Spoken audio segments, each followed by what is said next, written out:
Hi, it's Barry. In this video, I want to talk about ideomotor signaling.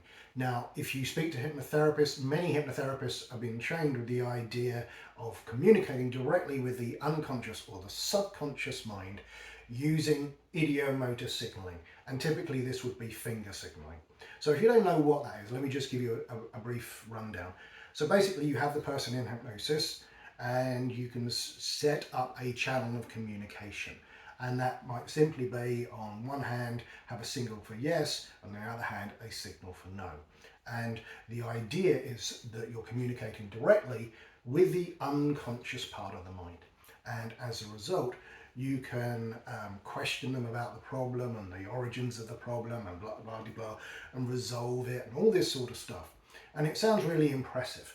But is that really what's going on? Well, no. First of all, the whole idea that we have a separate unconscious or subconscious mind that acts like a mini homunculus that's behind the scenes controlling all our behaviors and actions and everything is simply not true. From what we know now in modern psychology and neurology, there is no such thing as a subconscious or an unconscious mind. This is something left over from Freud. And it really isn't the current thinking. So what the heck is going on then? What are we talking about when we're talking about ideomotor signaling?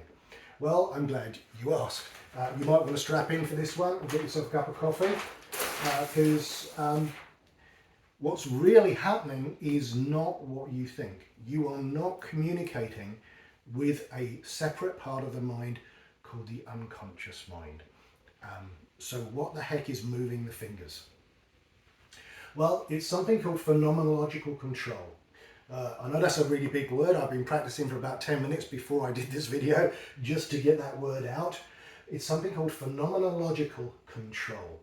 The client is using their imagination and expectancy to experience the signal as being involuntary. They are intending not to intend the movement. Now, I know that sounds a little bit weird, but this is what's happening here. The client is using their imagination and expectancy, and it appears like it's not under their control, when in fact it actually is. And this is one of the theories about hypnosis as well. So you probably want to check out the theory of phenomenological control to find out some more information, because it's really fascinating. Also, there's possibly what's called top-down attentional processes. The client has then been primed during the session to expect a finger to move, and subtle motor activity then follows.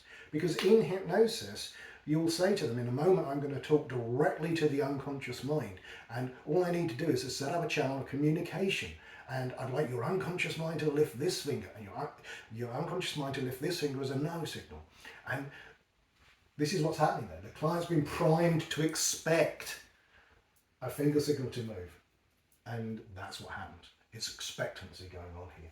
So there's top-down attentional processes going on. Then sometimes people, therapists will say, well, the client is so deep that it must be communication with the unconscious mind. No. What's happening there is there's focused attention or absorption, not sleep. The client is not asleep. Often clients may appear to be deeply relaxed or even drowsy, but they are still in a responsive state. They're not asleep in the neurological sense.